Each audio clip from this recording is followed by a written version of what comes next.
Muy buenas tardes. Les habla el doctor Carlos Andújar Rojas. A petición de la compañera, la doctora Wandy San Miguel, quiero compartir brevemente con ustedes las aplicaciones de la neurociencia en las organizaciones. Ahora, en términos de las aplicaciones, ¿qué podemos decir sobre la neurociencia y los procesos de selección de personal? Hay estudios que está haciendo el FBI, así también como la Agencia Central de Inteligencia o la CIA, donde están tratando de desarrollar mapas de cómo funciona el cerebro de personas de acuerdo al puesto que quieren ocupar. Esto va mucho más dirigido al trabajo con espías o personas que están trabajando en la recopilación y el manejo de información o lo que le llaman Big Data Analysis.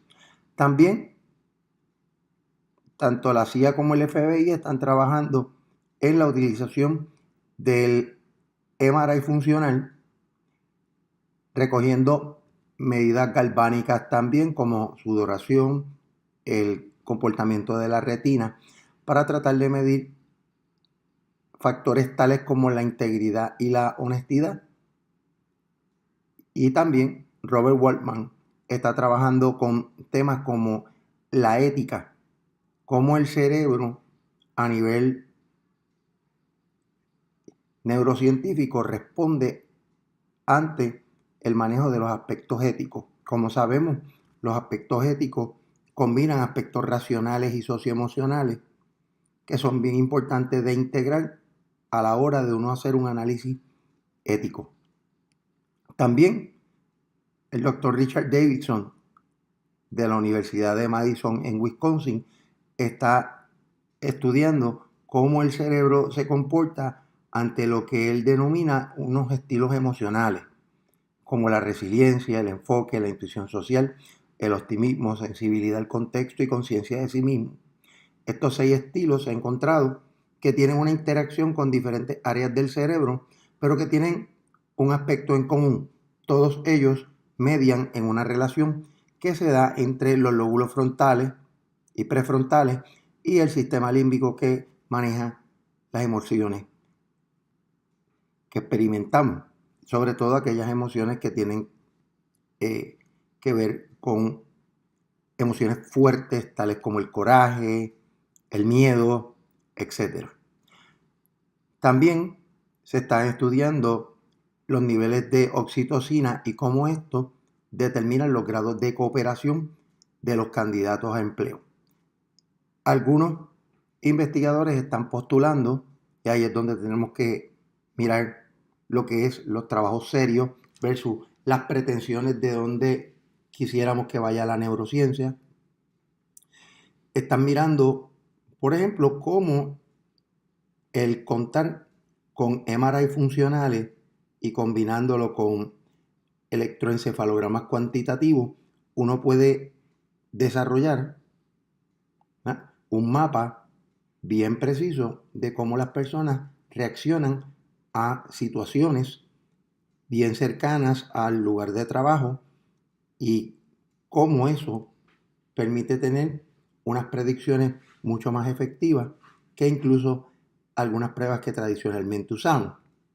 Autores como Waldman nos advierten que no nos dejemos ilusionar mucho por todas estas tecnologías, sino que mantengamos un ojo crítico y tratemos de combinar las pruebas tradicionales con estas nuevas medidas que están surgiendo y que hagamos mucha más investigación, ¿ah?, en vez de querer hacer o llevar a cabo aplicaciones, ¿ah?, sin tener un cúmulo de datos científicos que nos permita llevar a cabo prácticas basadas en una mejor evidencia. También en el desarrollo del liderazgo hay aplicaciones que se están trabajando a través de adiestramientos y programas de coaching para ayudar a que las personas puedan internalizar mejor sus fortalezas y debilidades, ¿ya?, dentro del encéfalo sea, que los mismos líderes conozcan cuáles son las fortalezas y debilidades del cerebro para poder ellos autoanalizarse y también poder trabajar con sus empleados de manera más efectiva.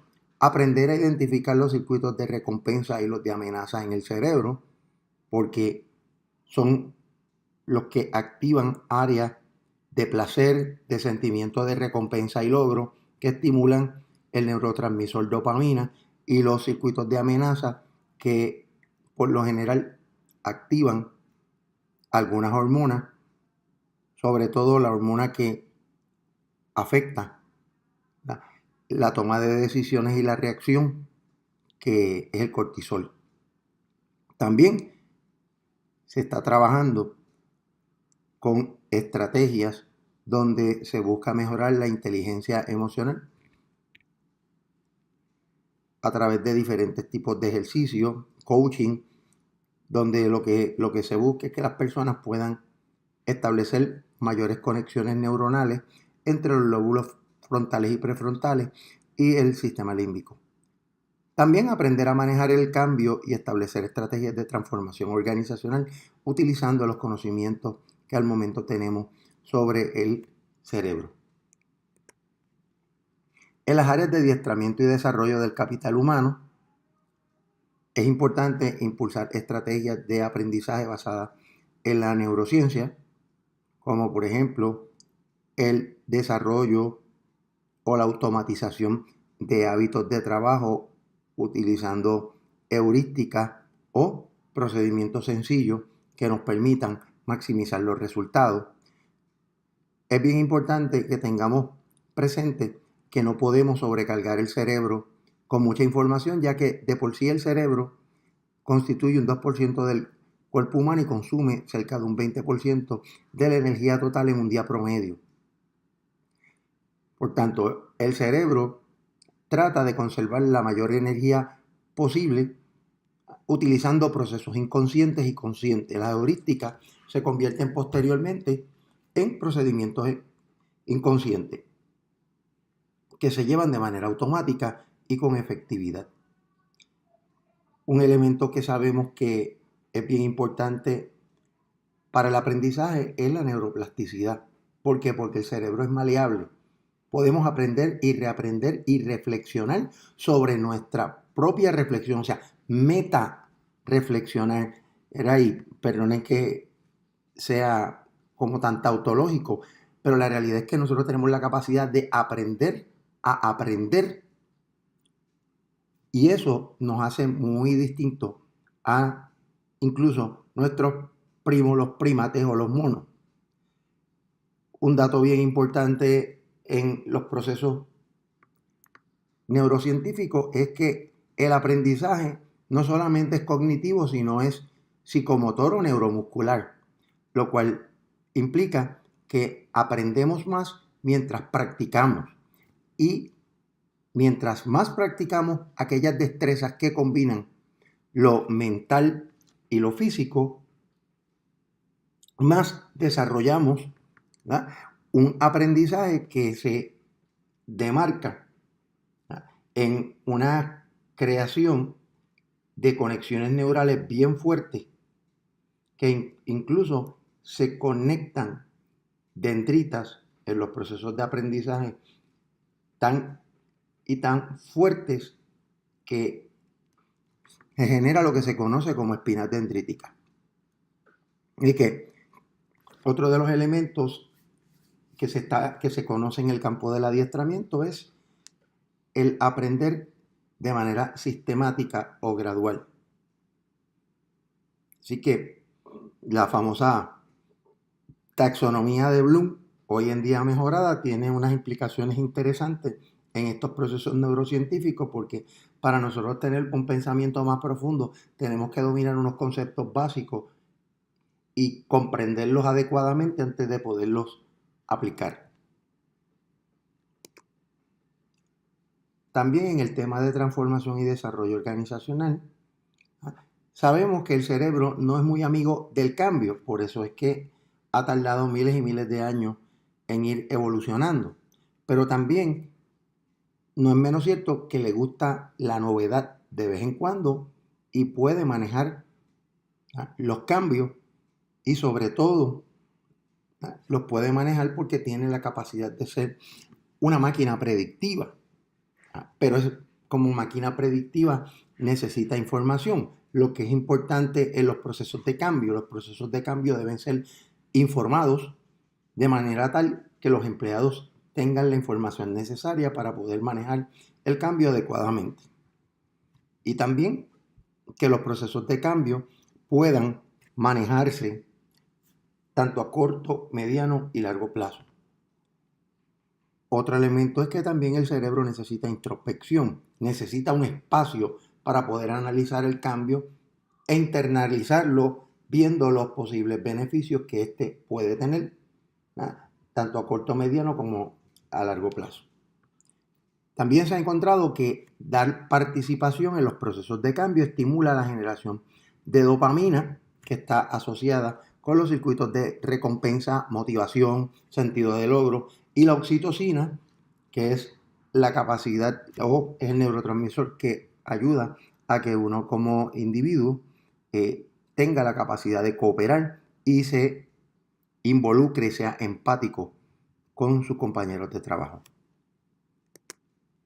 En el área de manejo del estrés, otra de las aplicaciones es las estrategias para mejorar la atención plena o el mindfulness. Cómo uno puede, mediante distintas técnicas, enfocarse y poder maximizar la utilización del cerebro. También aprender a meditar para que el enfoque mejore. Aprender practicando técnicas de visualización y respiración profunda, que tienen la función de ayudar a bajar los niveles de cortisol en la sangre, que son los que crean la respuesta metabólica del estrés. Otros aspectos a considerar en los procesos organizacionales es que el cerebro no le gustan las injusticias.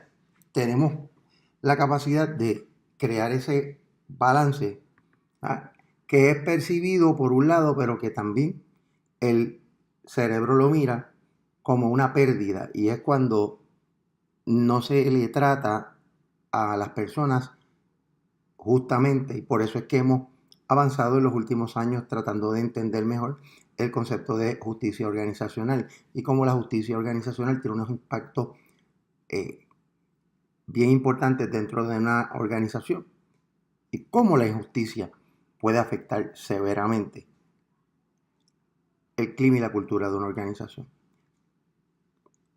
Otro elemento atado al concepto de la injusticia es el rechazo.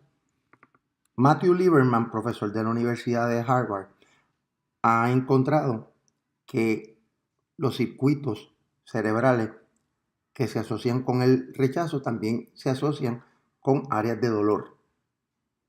Así que el rechazo de por sí nos genera un dolor tan parecido en su sintomatología al dolor físico. Y desde luego el rechazo afecta la capacidad de pensar y decidir efectivamente.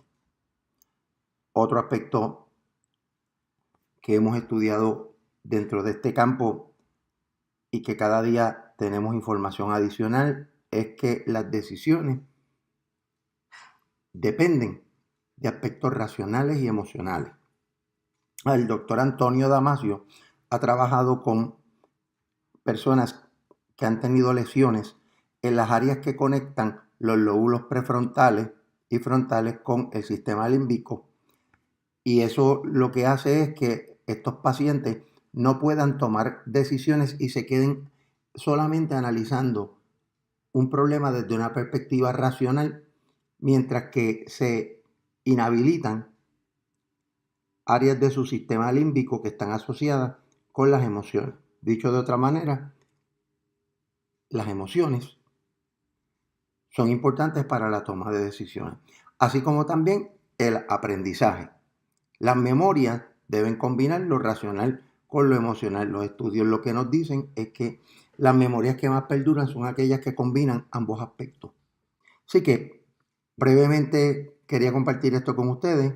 Espero que disfruten la conferencia con la querida colega, la doctora Wandy San Miguel, y que disfruten la tarde de la convención.